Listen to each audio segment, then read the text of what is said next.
In Episode 11, titled Ethics and Mandatory Reporting, we're going to focus on the decisions that protect people, systems, and trust when technical access creates uncomfortable moments.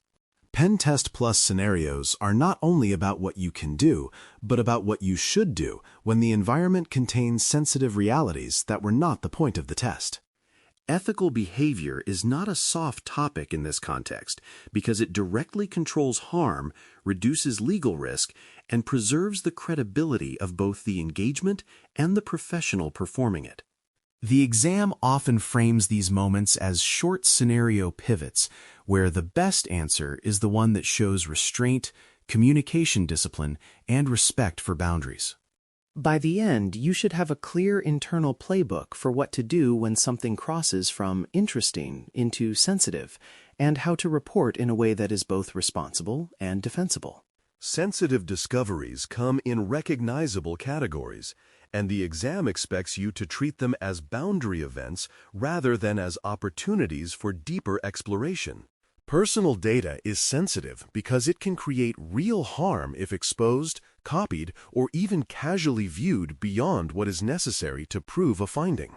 Illegal content is sensitive because it can trigger legal obligations, chain of custody concerns, and immediate escalation requirements, and it is never something you verify by digging around for more. Critical vulnerabilities are sensitive because they may require rapid client action and careful handling to avoid exploitation, panic, or operational disruption. Some scenarios combine these, such as a weakness that exposes personal data, which raises both confidentiality obligations and urgency to reduce exposure. The key mindset is that sensitivity changes your priorities, and that is exactly what the exam is testing when it inserts these details into an otherwise technical prompt. Mandatory reporting triggers are where ethics intersects with policy and law, and Pen Test Plus questions often ask you to separate what requires escalation now versus what belongs in documentation and routine reporting later. Some findings require immediate notification because the client needs to take action quickly, such as an exposure that is actively reachable and high impact in the described environment. Other findings require escalation because they cross ethical or legal lines, such as discovery of illegal material or indications of active malicious activity, where continuing to operate normally could worsen harm or compromise evidence. The term mandatory reporting can mean different things depending on the organization and jurisdiction, so exam prompts usually provide cues about required escalation paths, stop conditions, or stakeholder responsibilities. Your job is to recognize the triggers in the scenario and choose the answer that prioritizes timely, proper escalation over further technical progress.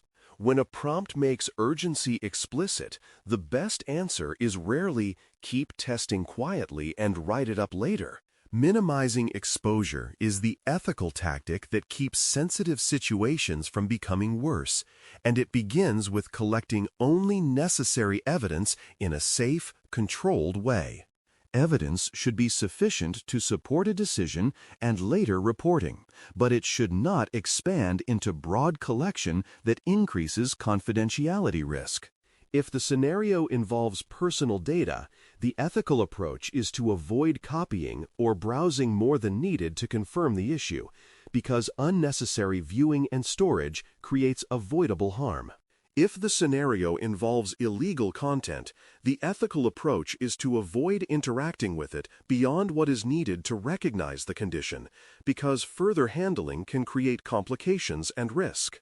Evidence collection should also be mindful of where it is stored, who can access it, and how it will be protected, because mishandling evidence can turn a professional engagement into an incident. The exam frequently rewards answers that demonstrate restraint and purposeful evidence capture rather than curiosity-driven exploration. Preserving confidentiality while still informing decision-makers is a balancing skill, and it shows up in exam questions as who needs to know what and when. Confidentiality does not mean secrecy from the client. It means controlled disclosure to the right stakeholders through approved channels, with enough detail to act, but not so much that sensitive information spreads unnecessarily.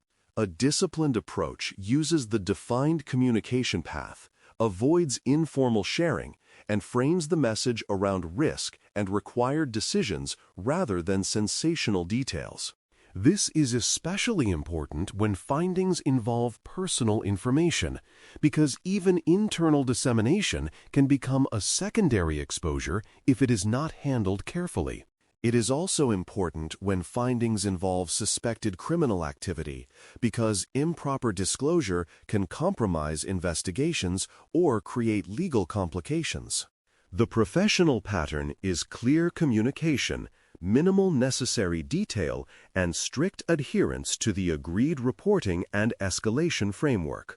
Handling credentials and secrets is a recurring ethical pressure point, because credentials are both powerful and easy to mishandle when you are moving quickly.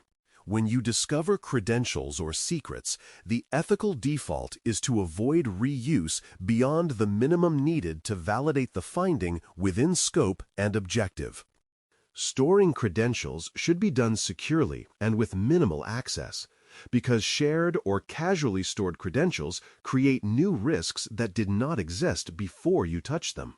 Limiting access also supports accountability, because the fewer people who can see or use a secret, the easier it is to control and explain what happened. The exam often tests this by offering answers that suggest spreading credentials to speed up testing, or by implying that credentials found during a test are fair game for broad exploration. The defensible choice is controlled use, careful storage, limited distribution, and documentation that ties any use to the authorized objective. Responsible behavior becomes even more important when you suspect active compromise or an attacker presence, because your actions can affect evidence, alert adversaries, or increase risk to the organization. If the scenario indicates signs of ongoing malicious activity, the ethical approach is to treat the environment as potentially volatile and to prioritize escalation and coordination over further probing. Continuing with normal testing can overwrite artifacts, disrupt processes, or change attacker behavior in a way that complicates response. A professional tester recognizes that incident response needs may take priority and that the correct next step may be to pause and notify rather than to confirm a little more. The exam commonly rewards the answer that emphasizes escalation and controlled handling because that demonstrates awareness of the broader consequences of technical activity. In short, if you suspect an active adversary, your job is to reduce harm and support the right response path, not to compete with the attacker. Pausing work when risk exceeds authorized boundaries is not weakness.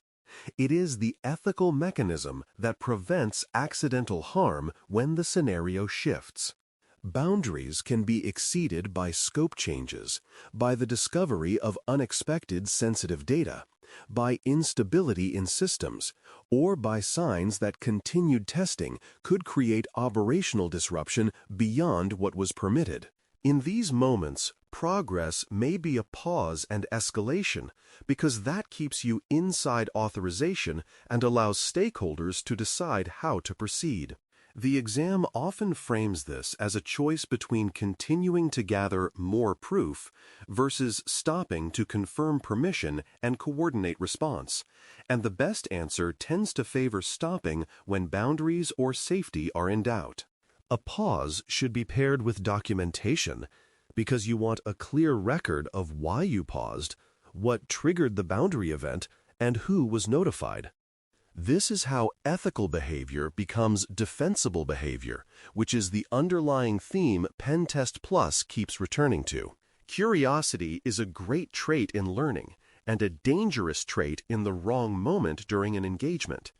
And the exam likes to punish curiosity actions that increase harm, spread, or instability. Opening files to see what's there, browsing sensitive directories for interest, or expanding access paths simply because you can are common examples of behavior that violates the principle of minimum necessary activity. Even if those actions seem harmless, they can expose you to sensitive content, increase confidentiality risk, or change system state in ways that create operational problems. The right professional instinct is to keep actions tied tightly to the objective and to stop when the environment presents material that is outside what you were authorized to handle. Exam answer choices sometimes disguise curiosity as thoroughness, but thoroughness is still bounded by scope, safety, and ethics. If an option increases harm or expands exposure without a clear authorized purpose, it is usually the wrong choice. Now, consider a scenario involving illegal material discovered on a system you accessed, because this is one of the clearest mandatory reporting and ethics tests you can encounter. You have legitimate access as part of an authorized engagement, and during a permitted activity, you encounter content that appears illegal, even though it is not related to the testing objective. This is not an invitation to validate, categorize, or explore, and it is not a situation where more evidence is automatically better. The scenario's real question is whether you can recognize that the workflow has changed from technical assessment to risk containment and proper escalation. The ethical priority is to avoid further interaction that increases exposure or legal complication while preserving the fact that the discovery occurred. If you treat it like a technical puzzle, you have already missed the point the exam is making. The correct response path in that situation is to stop the activity that led to the discovery, notify through the approved escalation and reporting path, document what happened at a high level, and await direction from the appropriate stakeholders. Stopping prevents further exposure and reduces the chance you inadvertently alter evidence or expand your handling of sensitive material beyond what is defensible. Notification ensures that the client's authorized decision makers and legal or security contacts can determine the proper next steps, which may involve internal processes or external authorities, depending on policy and law.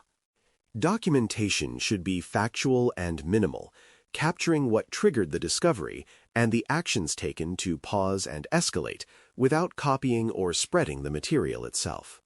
Awaiting direction matters because this is not the moment for improvisation, and continued action without guidance can create additional risk.